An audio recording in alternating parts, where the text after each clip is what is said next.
Hello, podcast lovers. Thank you so much for coming back. I'm your host, Jana, and today it's going to be a very inspiring but also intense episode. I had the privilege of meeting Dr. Aiden at a very wonderful networking event, and I feel that we connected immediately on very interesting spiritual level. And when we shared personal conversations, um, he agreed to be my guest today. And Dr. Aiden, thank you so much for being here. I'm truly so grateful for you choosing to take this time out of your busy schedule and to talk to me today a little bit about shape shifting and your own personal experience of what that really meant for you and your life. So, good morning, and thank you so much for being here. Thank you so much for inviting me. I'm really excited to see where this conversation goes. Yeah, me So, too. I know when we had our personal conversations with each other, you been so open-hearted with me about sharing so many deep insights of your own life. And when I heard your story for the first time, I must really admit that it took me a while. I'm sorry, I'm getting a little emotional because it took me a while to really like understand from a human perspective what you really endured, which I thought was very much a lot to endure as a human being, but also the courage and that fire that you built over time and the resilience that you just display to your own self, choosing yourself so many times in so many different situations over and over, and in a sense not giving up, like that little fire. I feel like you never really truly let that go down or burn out. But I did hear that it was very challenging to keep that alive and to remember actually, why you are been chosen for this particular life ride. And if you don't mind, I would love to go back a little bit because today the overall idea of this talk will be shape shifting, and this could mean to so many people so many different things. But I really want to understand better what it really meant for you. And if you don't mind, can we go back to the beginning of your story, where you share a little bit how Dr. Aiden came into this world and what had happened? yes. First, though, thank you. It feels really amazing to be seen and witnessed by another human being, like with such a genuine and open heart. And so I really want to acknowledge and appreciate that a lot. So we're Thank just you. reflections of one another, right? Yes. Um, So I think the whole conversation started because I have written a memoir and I am getting ready to look for a agent and a publisher. But this has been a feeling, a really deep feeling or calling that I've had within me, for as long as I can remember, since I was in high school. At that time I had all of the life experience and content for the memoir, but I hadn't had the path of healing and growth and learning that it would have taken to write what I've been able to write today. So what is that? That was when I was 15, and I will be turning 47 next Thursday. So it's been a while, but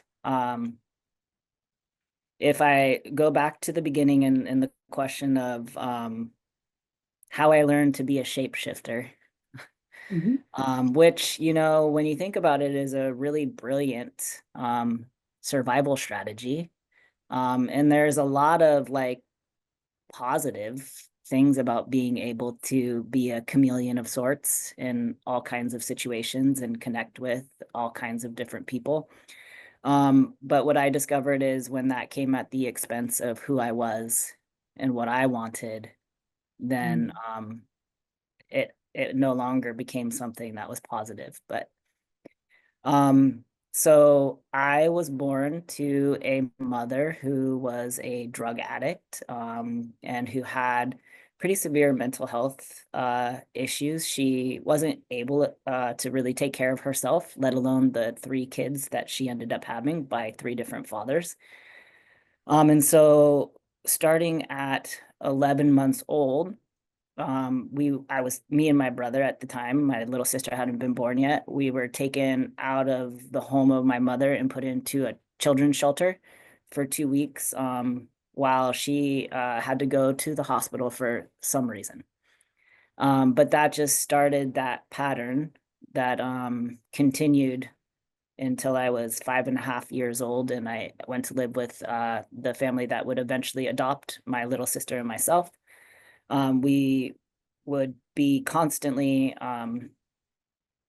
put in foster homes, and then my mom would, get it together, so to speak, enough in order to get us back. And then, social services would have to become involved again because of reports of severe neglect, her leaving us alone in the house, us being homeless, us going around to neighbors, begging them for food, my mom leaving us in the care of known convicted pedophiles, my mom having relationships with very abusive men, because she was addicted to drugs.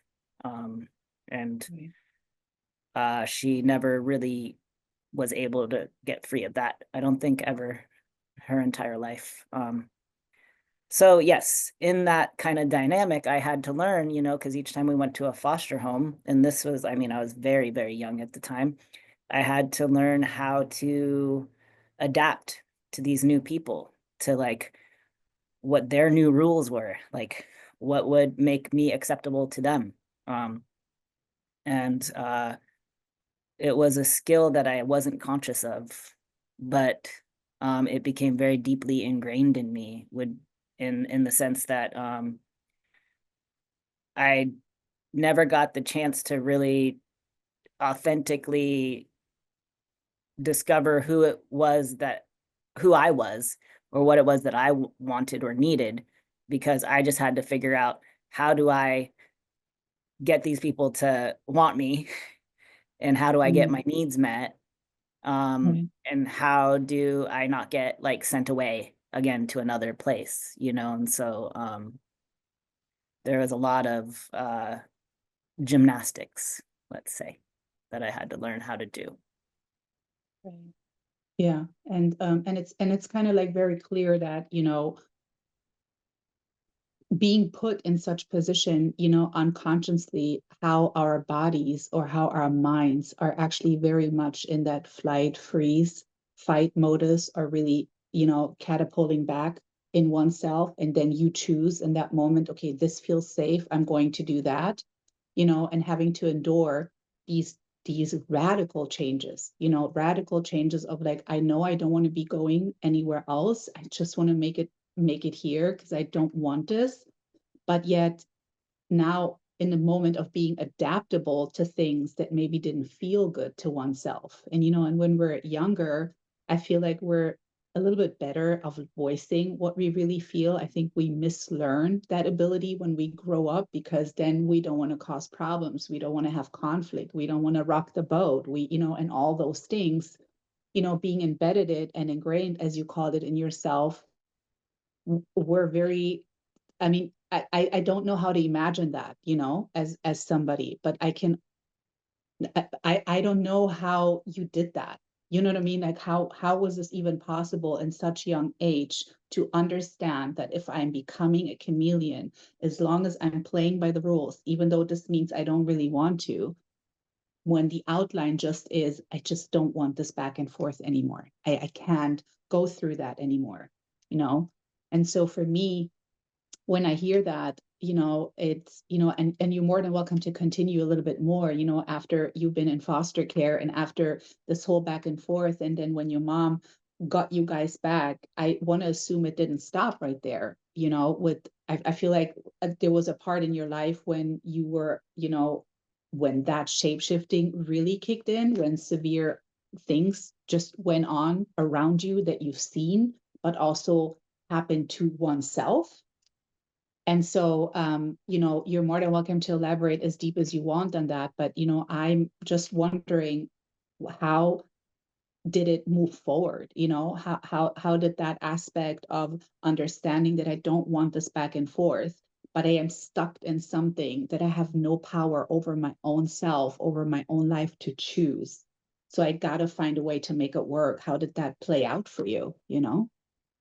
Well, I mean, I guess I would start by saying that I'm really grateful because we're incredibly resilient as human beings, and so I think like that I was a fighter, like there was just something in me, like you said, that fire, like, and I am a very fiery person, like, if you practice Ayurveda or, even astrologically, I have a lot of fire. Um, and so fire also really longs for connection. And so all of my strategies around surviving were around trying to forge connection or maintain and sustain connection, even if that connection was harmful or detrimental to me. And so, I mean, I think other dynamics that how that played out in that scenario was, and like forming this feeling of responsibility for my mother as a very Mhm. like under 5 years old, as a person where I realized that she wasn't going to take care of me, so I had to like take care of her. And then like how I could adapt myself to manage her feelings, which is another part of like being a shapeshifter, or then leading into things like codependency, which Sure. has happened in my life. And um and so I just remember all of the times like we would get weekly conversations with her once we went to live with the family that eventually adopted me for a little while. Um, and every time that we would get on the phone, it was just this conflict because I really desperately wanted to connect and to be with her. And like she was just always the same person that was constantly talking about how life wasn't fair and all these other people were doing all of this stuff to her and she was a victim. And like I could just feel like her like seething and I don't even know the word for it, but like at that time, even then, I felt like I have to like take care of her. I have to make sure like that I don't say anything that's too upsetting to her. Like if she thinks that I'm too happy here, then that's going to make her upset and like, cry, so like all those ways that we kind of compromise ourselves later on in life and relationships, I can really Yeah, clearly see how a lot of those dynamics were created in that relationship. Um, absolutely.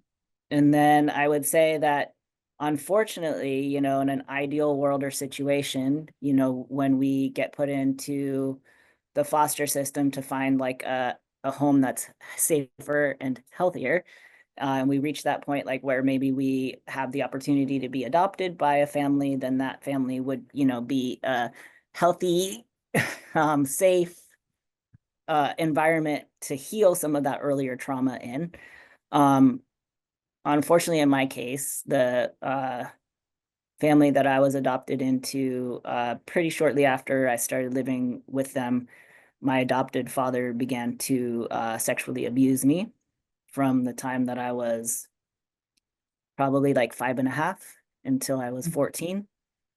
Um, and progressively worse and worse and worse and worse. Um, and like hundreds and hundreds of times, like there was no escaping it. Mhm. And I would say that that experience only deepened that rupture or that fracture that developed in me as far as my ability to listen to and trust myself. Of Um, course.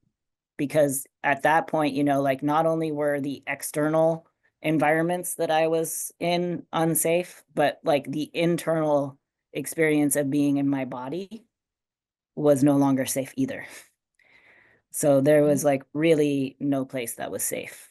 Um, and so I think, and also like learning um sort of that sense of powerlessness that like there was too much at stake for me, you know, like because I had been in and out of foster home so much, I knew what was like to be in the system. Um, and this family, you know, they wanted us and they were wanting to adopt us, you know, and it was going to be a place where I could like finally like stay and belong. And so for me to say something, like it wasn't even in my consciousness or my capacity that at that time to think that I could say something, because if I did say something, then I would lose all of that. And my sister, my little sister, she was adopted with me, and she was the only link to like, you know, family that I had, family of origin that I had at the time.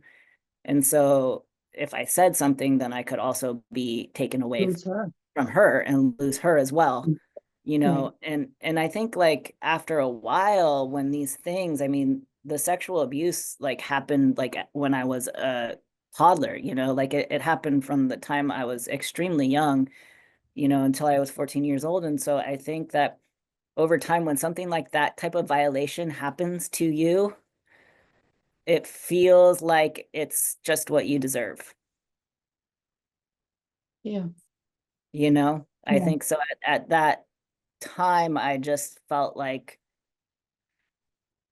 I guess this is what I have to endure in order to be loved, you know? And then instead of being able to like recognize that that's actually not true and have like a safe person to help me navigate my way out of that, instead I just began to build a lot of internal shame, I think, that I carried for a long time. Yeah. Yeah. And that's, I mean, no doubt about that, that's exactly what probably would had happened to anyone that had to endure a situation like that.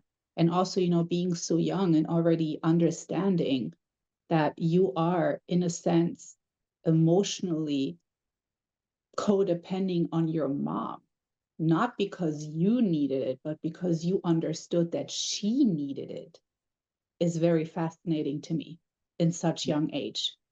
How you switched in understanding, if I were to tell her I feel somewhat happy here, maybe this will upset her. So not only didn't nurture your own emotions, which really, granted, I don't anybody in this young age that even understands what it means to nurture your own emotions, but you surely understood how to nurture somebody else's in the midst Right. of all of that, which that's really fascinating to me, you know, And that's been the how hardest pattern to break, I would have to really, say.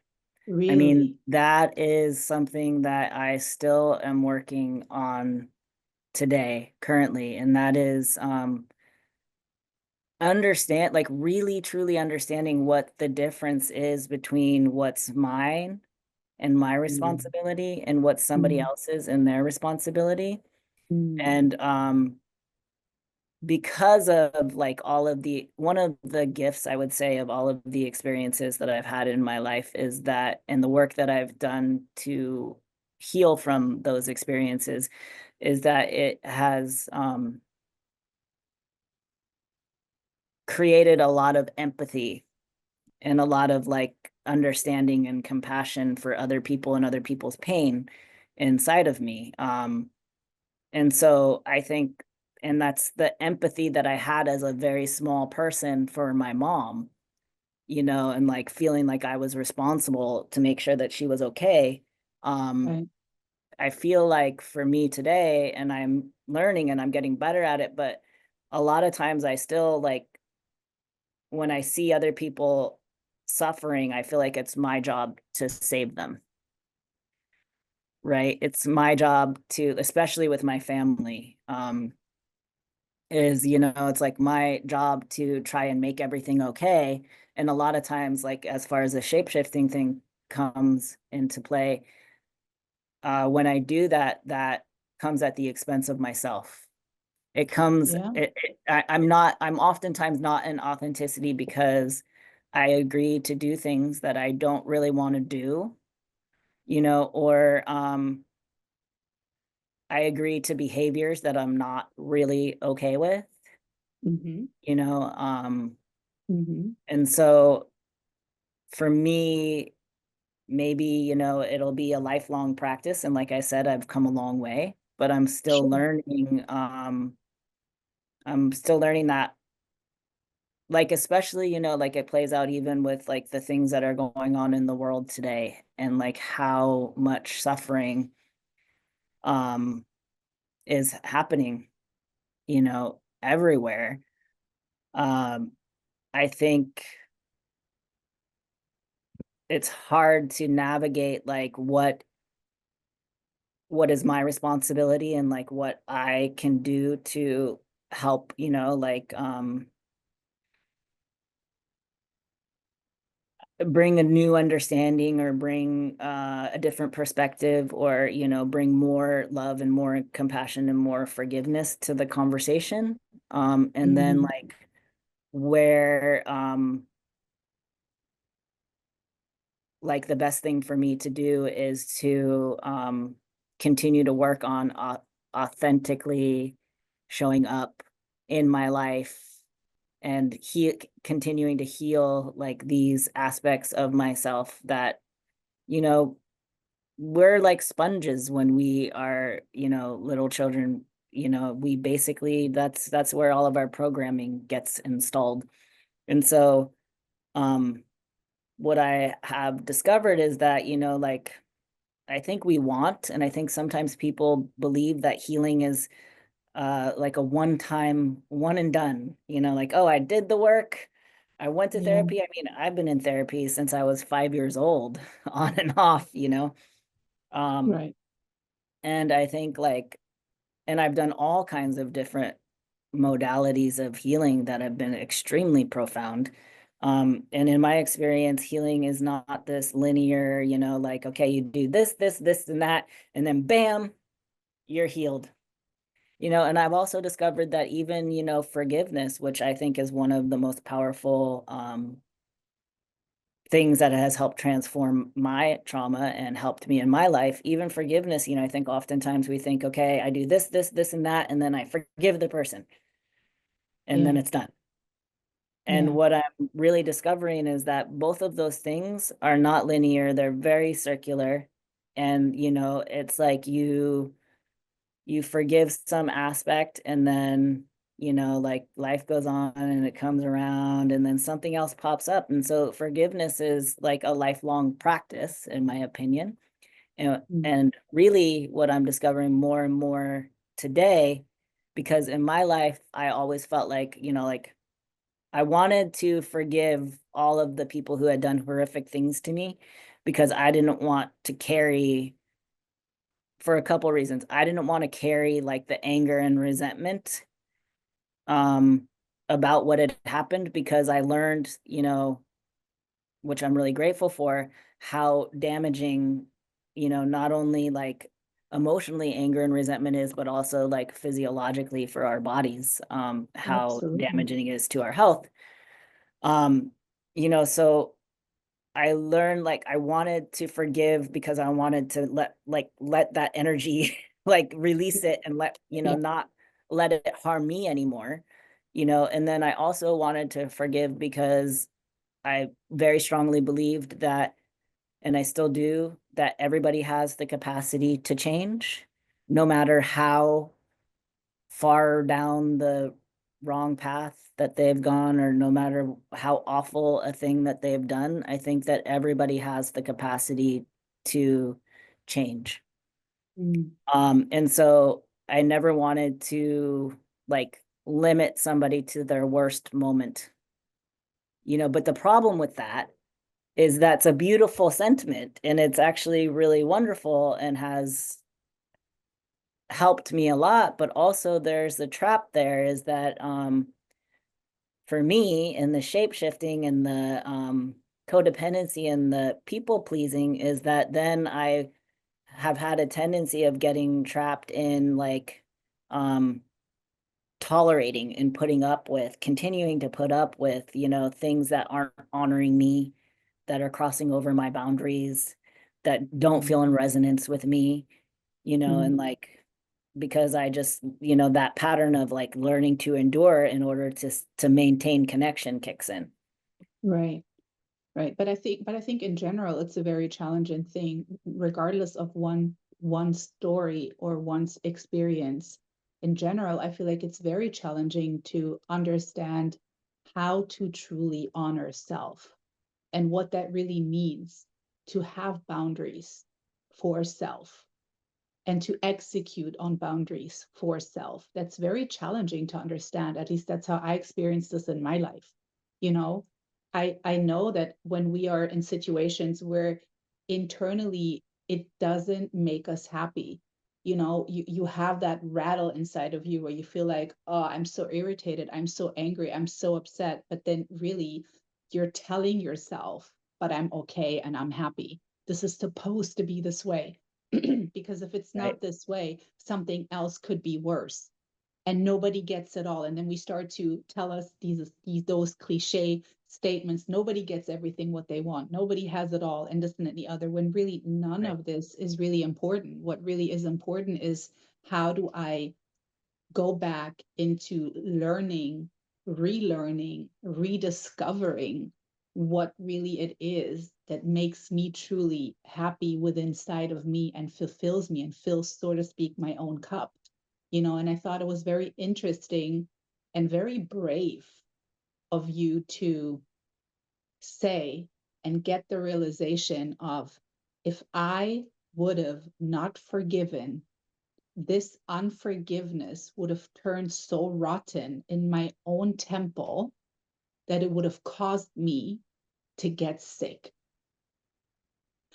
which mentally you were not healthy due to Right. this. But if now we add a physical unhealthiness, that's a very challenging thing for a human body to battle. Mentally not being 100%, because here you are, going through life trying to please, trying to be okay, because the insecurities and the triggers of, if I don't do that, I will not be accepted ever. And I think, I don't know if it's fair to say, but I think it's that fear of like, if I don't comply with something, then it will go all bad. And maybe in other life situations, even though you outgrown and you're now growing in your adolescence and becoming a grown up, the trigger that was caught with the emotion was never really gone. I feel like in some situations you remain the 5-year-old child when certain Oh, life situations triggered. You're like, "Ooh, I'm going to go right back there." And right back there means I need to go back into system. And go back into system means I'm nothing. And going back into nothing means I get what I got so far. And I think to have the brilliance and the internal, I don't even know what to describe that, but it had intuition, protection, I don't know what to call that, to then say, if I do not let this go, this can turn worse for me, for my entire rest and remaining of my life, versus saying, this is what had happened not only to me, but this is also what had happened to them. And I think that's very challenging to do when somebody does like a horrific thing to somebody else, for that somebody else to sit there and say, wow, what had happened to this person to do this to me? For us to take out a moment of empathy, right? And to think about, this person had to go through hell themselves to even be right. capable of such thing, right? And to, in a sense, in that moment, for a short second, not to take it personal, which is, I don't know how not to, because it happens personally to one. But if you were strong enough to not take it personal and see it from another lens of like, this person itself has so much internal trouble, you know? And so I think for you to have that was brilliant and life Well, saving. I It would was like to give some credit where credit is due. You know, right. one of the things that I would also say that I'm very grateful for in my life is that there's always been an extraordinary amount of grace. So, and I've always felt really deeply connected to something greater than myself, even though that has gone through many painful iterations as I've tried to find my own authentic connection to God, without, some of the pathways that I have used in the past, like religion and stuff like that, which have been very painful. But what I will say is that I think that it's that number one, it's that grace, and then that grace opens up like a possibility. And I believe that grace is available to everybody, but then I feel like there's like another additional level of grace, or I don't know, but in those moments I was available. And I think maybe because when life really like steps on your head and jumps on you and like crushes you to like a pulp, um there's really very little ego left. And so I think that in those younger years I had very little ego, which allowed, even though that was detrimental in some ways, it also allowed there to be an opening to this grace, and me to be available to receive it. And so that Yeah. grace has sent me, like many people and situations and also organizations and practices that have really helped me come to the understanding that you've been talking about. And like one of the biggest ones of those is Alcoholics Anonymous. Mhm. Um, because in my, I would say, late 20s, I got sober for the first time. And I worked the 12 steps of Alcoholics Anonymous. And I would honestly say that I think if everybody in the world worked the 12 steps, we would be living in a completely different world. They're just a very powerful, you don't have to be an alcoholic or an addict in order to find a benefit from them. Because really for me, what they showed is how much I was co-creating the miserable, you know, uncomfortable, painful experiences that I was having, and how it was the way that I was being and the way that I was thinking and some of the things that I was doing that was co-creating, you know, the um resentments that I was holding towards other people in my life. Right. And Mhm. so, Mhm. and then, I think I learned first in AA about how resentment is like, taking poison and expecting the other person to die. It's like such a silly thing. It's the only person that it hurts is us. And then I think like through working that program, and like I really did it all the way, and going back through my life and looking at my part in all of the experiences that had happened, not as like a way to blame myself or to increase shame, but to take my power back, because the only power that we have is in our own like responsibility to show up in our lives and choose. Very few of us, I think, actually really choose. We're just running like old programs, constantly. And that's why those cycles and the things that happened to my mom and the things that happened to my dad and all of those things, they have continued, and then they spewed down onto their children. And then, that like that continues generation after generation after generation until somebody says, no, no more. And I remember like when I was very young, there was something inside of me that said, no more. Like this does not go on.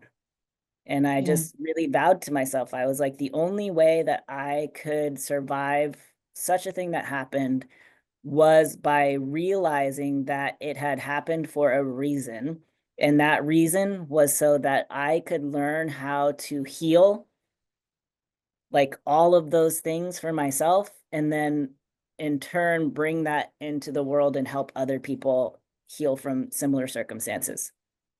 And And like also that gave break the me such a cycle. purpose. And also break the cycle. And break the cycle, right? That cycle had to end with me.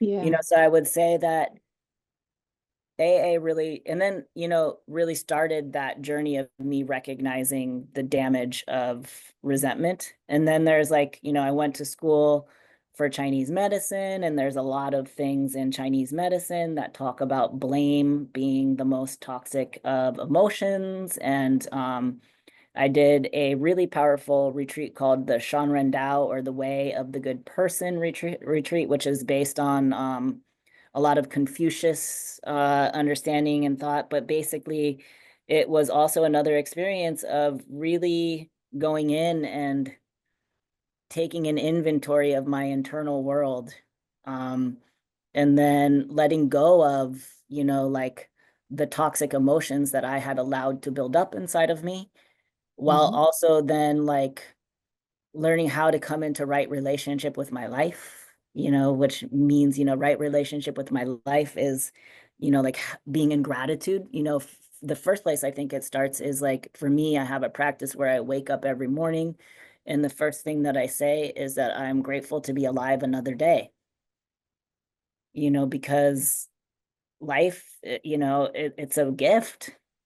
The every moment, like I could walk out my door and get hit by the garbage truck, or nobody is promised, like time. Yeah. Yeah. So each moment is like precious. Yeah. um and so I think that being in right relationship starts with like that gratitude, but then realizing in that healing work that I did was that there's a thing called shao, which is respect for your elders, respect for your parents. So even if, like my mom, was caught in her own trauma and her own pain and her own addiction, and the things that she did caused so much pain for me and my siblings, she was still my mother. She still gave me life. I wouldn't be here without her. Right? So that shao is like that respect for, like, this person gave me life. Hmm. And like I want to honor that. Like that creative process and her birthed me. Hmm. Um, and then you do that with all of the different relationships that you have with the people in your life, because there are like, we don't realize it, but a lot of times we get discontent or unhappy or frustrated in relationships, and we tend to blame the other person, blame our partner, blame our boss, blame our friend.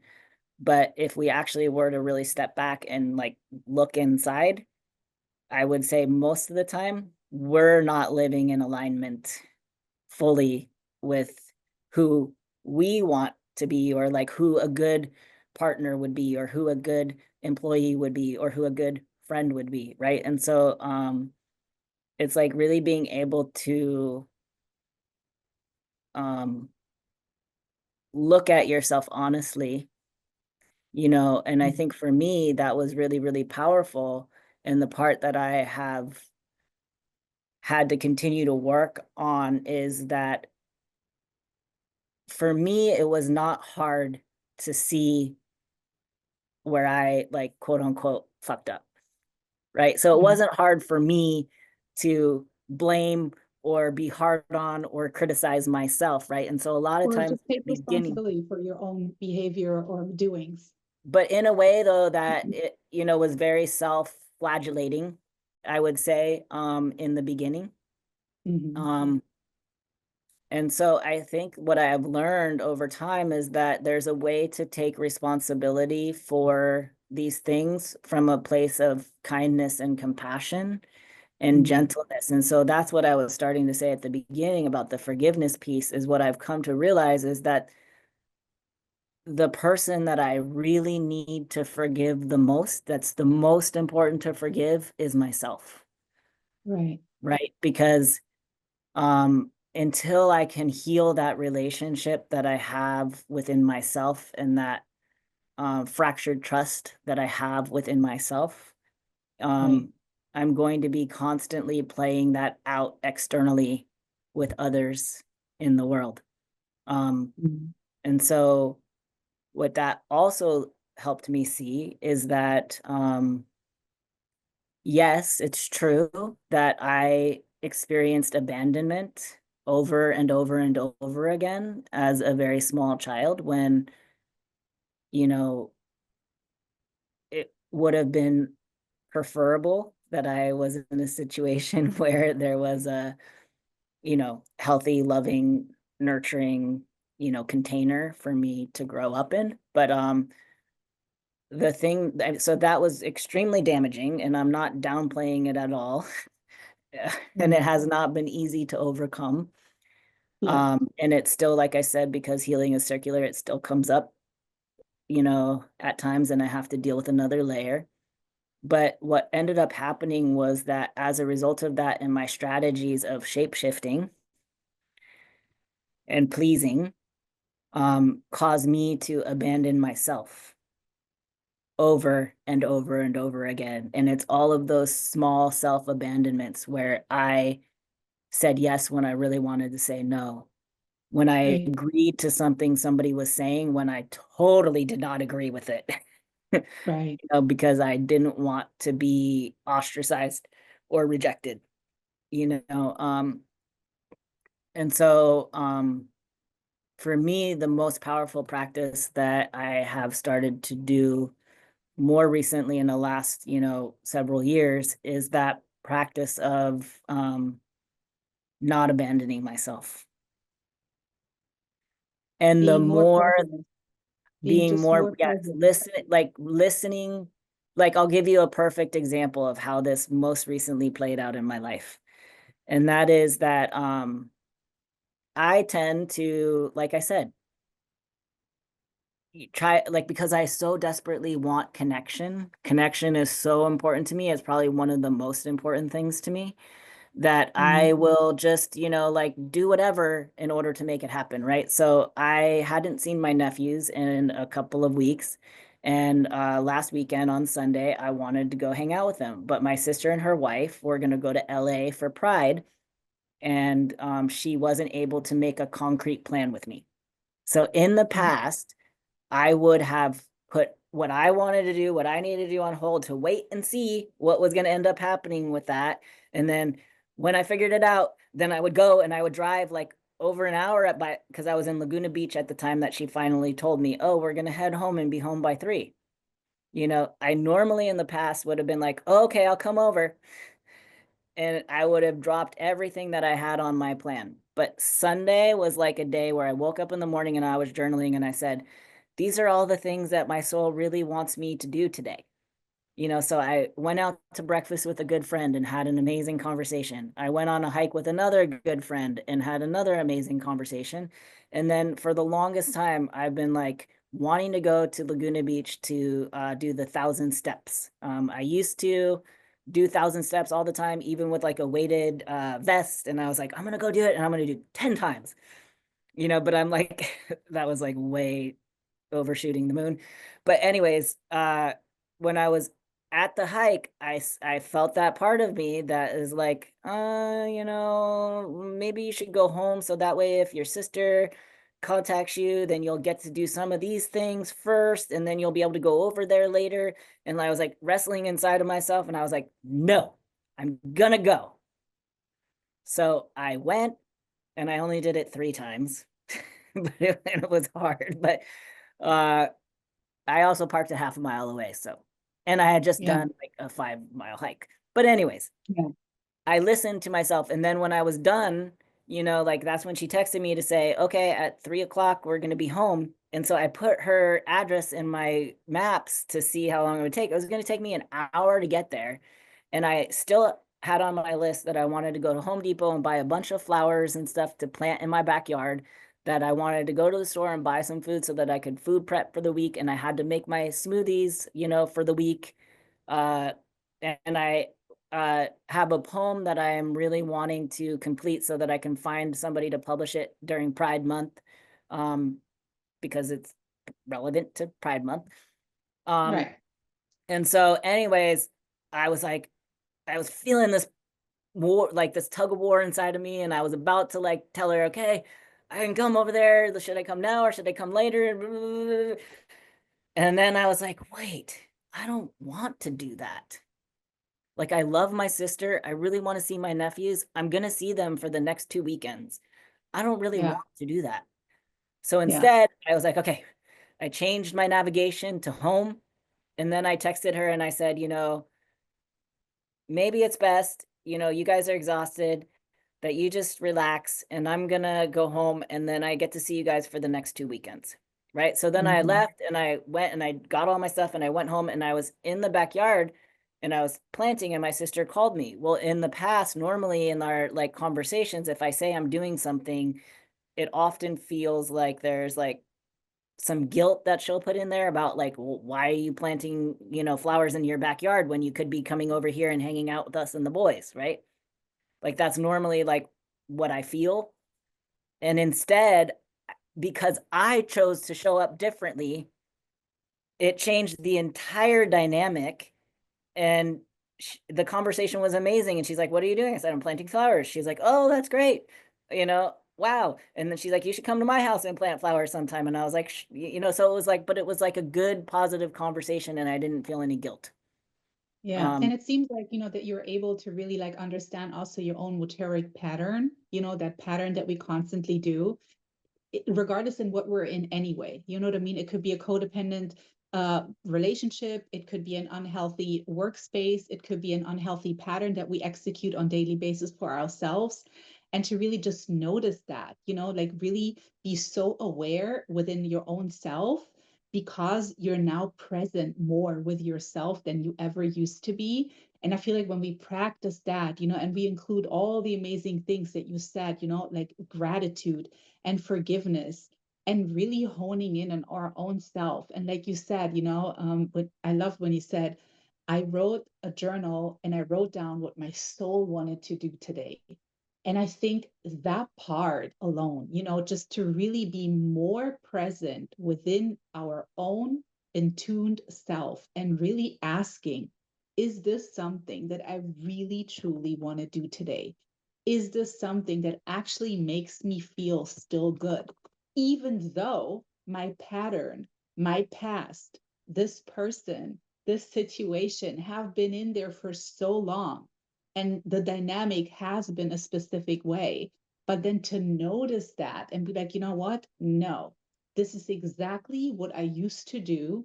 And it didn't fulfill me, even though it's scary and I don't know what the outcome will be, how, in your case, your sister will react, because she right. got used to the pattern too, mind you, not only you, Right. but not Yeah. knowing how she will react, I will take the risk anyway and follow what it is really that I want to do, which really, in general, when we talk about this right now, sounds so simple.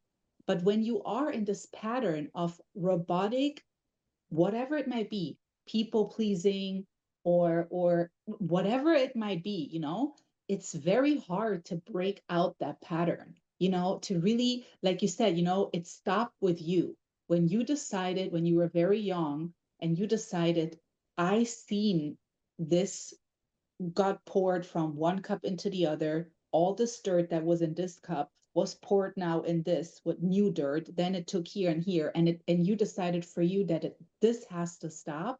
I think this is exactly how sometimes, through specific ideas of honoring ourselves, and that could be either for finding joy in going for a run, finding joy in painting, journaling, sitting in solitude, reading a book, looking at a tree, closing our eyes, whatever it might be, I feel this is when we really truly find what really our inner self is actually really wanting to do, you know?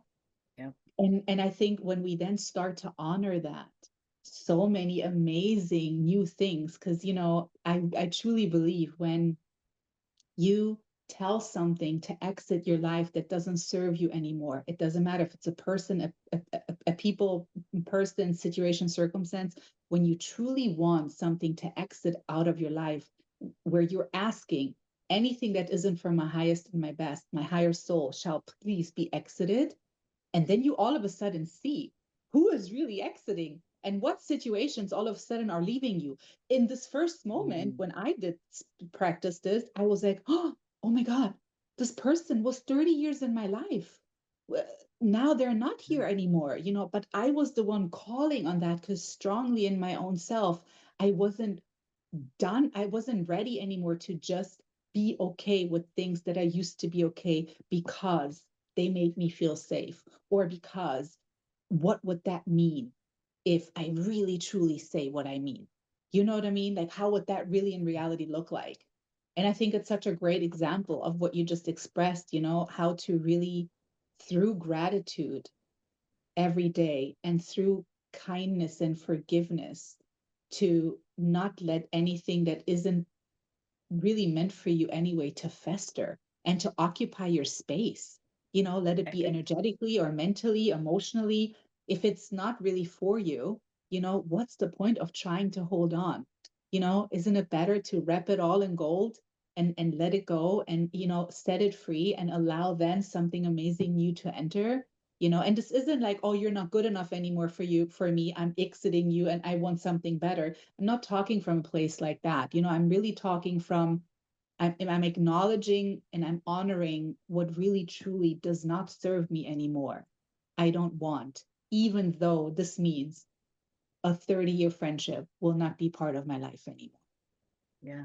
I think there's two things that really come up for me when you say that have been more recent things uh, that I've come to begin learning and understanding. And one of them is that even if we have a relationship or a situation that, might have been difficult and challenging, but we've learned a lot from, and we're grateful for that, relationship or that, experience, even though we feel like we can feel that, we can still be grateful for something and then let it go, Mm. right? Like those two things don't have to be mutually exclusive. I think for a long Okay. time, because of my survival strategies and um, how I learned from a very young age, I felt like if I felt really grateful for some aspect of a relationship, that I had Mm. to continue at all costs to maintain the relationship and connection, even though like maybe it was no longer in alignment, maybe it no longer was serving me. At some Right. point, because it had, and I was really grateful for that, I felt like I had to make it continue. Yeah. Um, Make it and maintain so or maintain it in general. Right. And so learning that Mhm. it's possible to be grateful for something and someone and to let it go when it no longer Mm. serves you, that Mhm. is a huge like growth edge. And then another one is that I think one thing maybe I don't hear spoken about a lot is even if something, hasn't been serving you and it's not good for you and you let it go, um, even though all those other things were true, doesn't mean that there's not going to be grief and there's not going to be loss and there's not going to be, emotions to process of, Mm. sadness or whatever else is there, And so Right. I think it's because sometimes that can be confusing for people, I think, is like, okay, like here's this thing that's not serving me anymore. So I'm like going to let it go, and now I'm feeling like all sad and like I miss certain aspects of it and this and Yeah. that. Like I think that there needs to be space to process all of those feelings. Um, because in the past, if I wasn't careful, what would happen is I'd start to have those feelings and I'd think, oh, maybe I made the wrong choice. Maybe I need to reach out and, reestablish the connection. And so then I would plug back into a dysfunctional dynamic that wasn't serving either one of us, instead of realizing that no, like, you feel grief and sadness and loss, even if a connection wasn't the most optimal. You Mm. feel it in really optimal connections and ones that are not so optimal. Mm. Mm. Um, and so for That's such a me great point. to acknowledge that, acknowledge the loss, even though it needs to happen. Acknowledge that there's some pain and there's some sadness in, like because sometimes the pain and the sadness is around losing the dream, Exactly. the illusion of what you wanted it to be or you thought it should be, Yeah. right? But that Yeah. has to be witnessed and that has to be honored. Yeah. And then when we do that, I think it just quite naturally, I don't think you really have to do anything. I think quite naturally on its own, that energy then releases itself. But when we don't do that, that's when I think we then get that sadness or that grief or whatnot trapped inside of our bodies, so that when we're going down the road a little bit later, something happens that reminds us of that old, like, sadness or loss or grief. And then it all comes back up again. Yeah. And then we're That's such caught a, in like the confusion and like whatever it is, like all over yeah. again. Right. Um, and so learning that I think has been really important and vital as well. Yeah, such a wonderful, fantastic point, because it is hurtful, in general. And it's not a cut and throw decision, like you said, you know what I mean? Because fundamentally, that ride with that person or that situation, however long it went on, was actually there to teach you something. Like I feel like people and places and situations always enter our life for two reasons.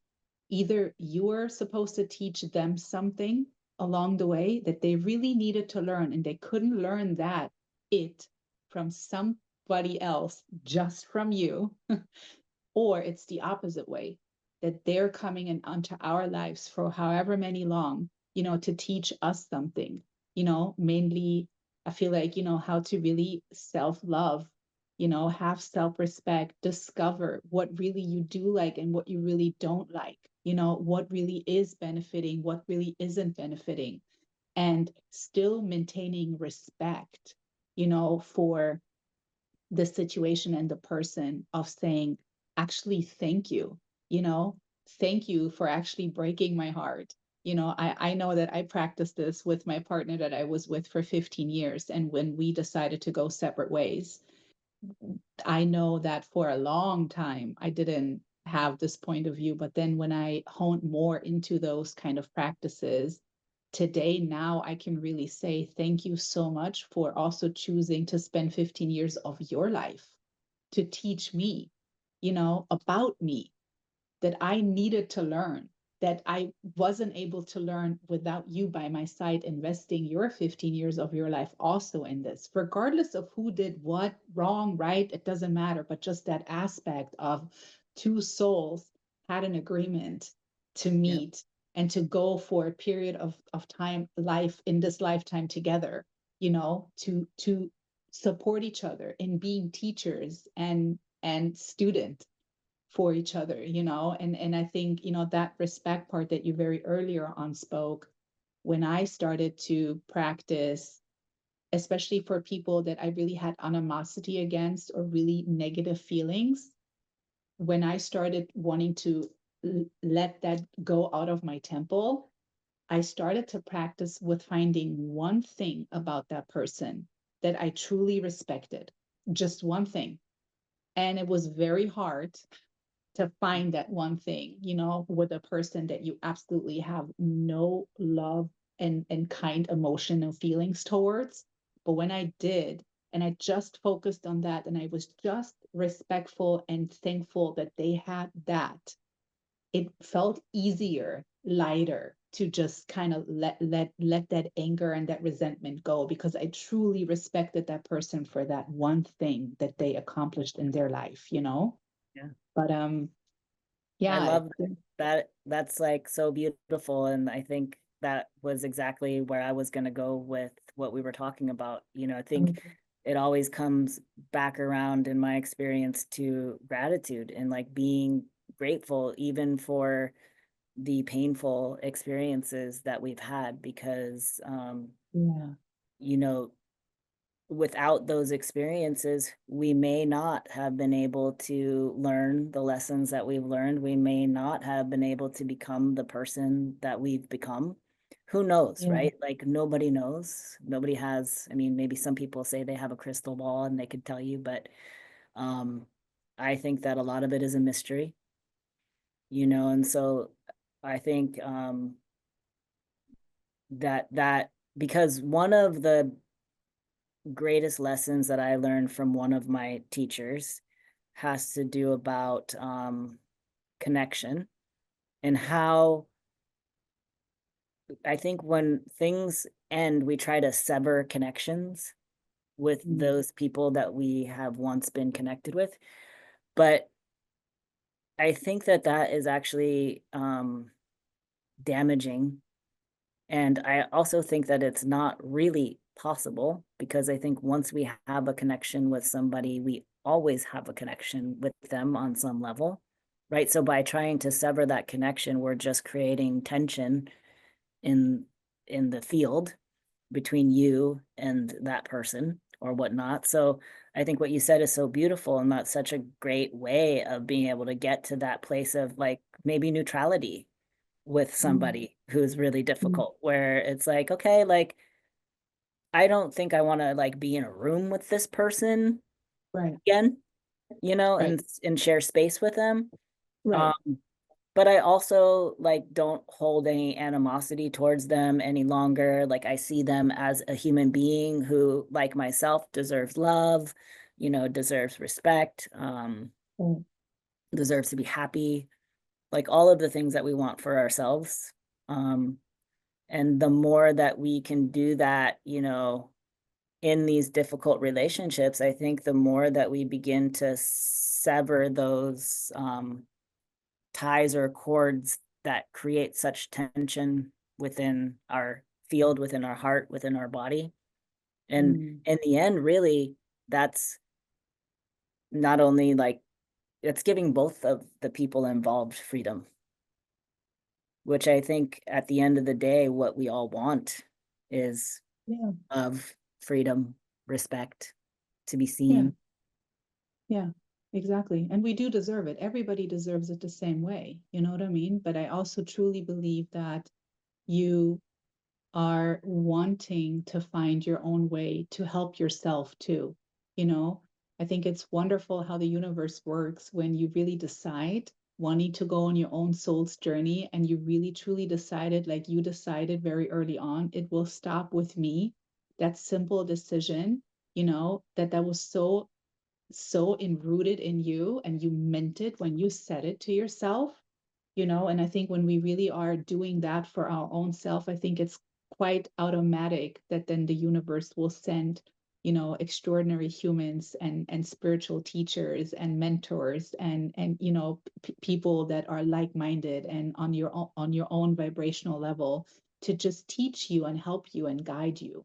And some of them they stay, and some of them they're just come in for a season, and some of them they just make a quick appearance and then they're out again, but it's exactly what we need in that moment, and to just always remain in faith, like this will work out. Like I trust my life. I trust my life simply that I have been given, and I trust the lessons that were put in this life for me. And like you said at the beginning, even though all of that had happened, you still say today that it there was a reason why it all happened, but I think you also taking the liberty and the responsibility for your own life, really truly wanting to hone in and go on this journey, and fall away and take a stop and stop again and fall back and do it all over again. I think it's all part of it. But just taking that leap of faith of like, I'll do this. I don't know how, but I'll figure it out, and because I want to, and I think when we have that strong of a will, it's automatic that he sends us amazing people and connections and things where it's like, okay, it feels like I'm on a good path here. You know what I mean? and Yeah. and yeah, and I quickly wanted to touch base on your memoir that you mentioned had earlier. Is it already published? Is it already out there for people being able to learn and read about it, or is it in the publishing phase? So it's not out there yet. Mhm. So have a completed manuscript, and now I am waiting for it to land in the hands of one agent who Okay. will sit with it for a while, and then hopefully I pray, because I feel like this is so meant to be, and the message is so relevant to what is happening in Yeah. the world today, that it could be very helpful. Mm. That it will that this person will decide they want it, and then it will then start beginning the process of publication. But that can Yeah. take a What while, from my yeah. understanding. So even if I get an agent and a publishing contract before the end of the year, it could still not be published until 2027. Okay. So, Yeah. Well, I mean, when that happens, you have to promise me that you come back and we'll talk of about the course, memoir and we'll make it just about that. of But course, I do want to take out a quick moment to really truly thank you for your au- authentic, kind, heartfelt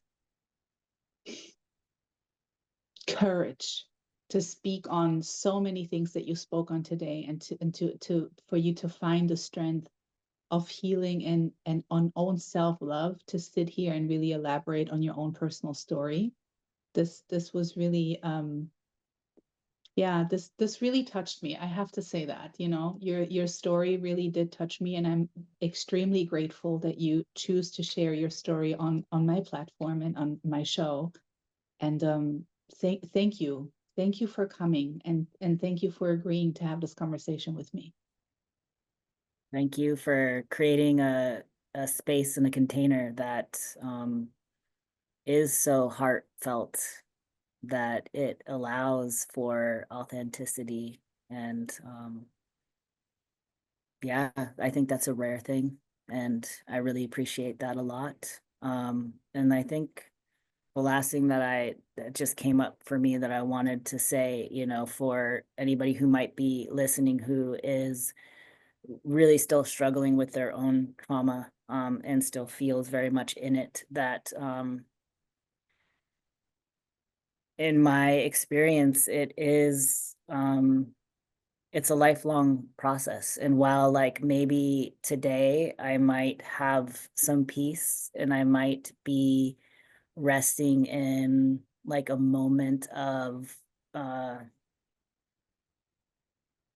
spaciousness and freedom, um that doesn't mean that, like a day ago I didn't feel an enormous amount of anxiety, or something didn't trigger me, and that I don't still have a shit ton of limiting beliefs that I'm still working on, like releasing and letting go of. Like, there is no such thing, in my opinion, as like perfection, like in the sense of how we think about it, Mm. in the healing journey, or like completion in the sense that we think about it in the healing journey, like where all of a sudden we just become like these, you know, floating angelic beings that are always constantly in love and happiness and never have a bad day or have a bad mood or anything like Yeah. that. I don't believe that that's unrealistic. I believe I believe that that is unrealistic. And Yeah. so I just encourage people to give themselves a lot of grace and a lot of forgiveness, and Mm. um, gentleness, and just realize that that's the way it goes. It's like a wave. I mean, to me, that's just life. Life is never going to be all good or all bad. It's always Right. going to be a mixture of both, the yin and the yang, and like some days we might be riding the wave and it feels really incredible and we are exhilarated and feel like we're on top of the world and we can do it and accomplish anything. And then, like the next day we're like full of self-doubt and fear and, all of those other layers of ourselves. And for me, like that, they don't negate one another, they don't cancel each other out, they don't invalidate Mm. one another. Like they are a part of the whole experience of being human. And so if we can learn how to appreciate the downward part of the wave, or the part where it doesn't feel so great, as much as we love and appreciate the part that feels fantastic. To me, that's wholeness. That's integration. That's how, like, we, I think, eventually over time and a lot of practice get to a place where, like, there's more equilibrium. Yeah, and it's also More, just self-allowance, just really allowing ourselves to really be in the moment of whatever it might be in this moment, and not to put pressure on anything, but to really just allow yourself to ride your own wave in this moment, like take a breather, take a time, sit down, don't think about it, or think about it for 3 hours straight and then take a breather, like do whatever it is that really fits you in this right moment, by just simply listening to your own self, checking in, honing in on your own self, really, like daily, multiple times per day, like, is this really something that makes me feel okay? But and if you're yeah, having a bad day, it doesn't right, mean that you're doing something wrong, exactly. Yeah. you know? So I think Well, it's really thank you. important to remember Yeah, that. Like, totally. if you're in a dark place and you feel like you're stuck or you're lost, it doesn't mean that you're wrong. It Right, doesn't mean that there's something that's wrong with you, right. you know? Yeah. That Well, was a thank you hard one so for me much. to learn. Yeah. Thank you so much for sharing that, Dr. Aiden. It was an absolute pleasure to have you as my guest. And you owe me a second episode when you memoirs out there. You promised it on camera, so I'll be waiting on Absolutely. that. And to you, podcast lovers, thank you so much. Another great one, as promised. If you have anything else to share, it's whatever is on your mind. My mic is open. I would love to welcome you as my guest too. Meaningful conversations like this is really what we should have, and I welcome you to share your own story on my podcast. But until then, stay rooted, stay grounded, and always stay connected to love, the strongest force in the universe.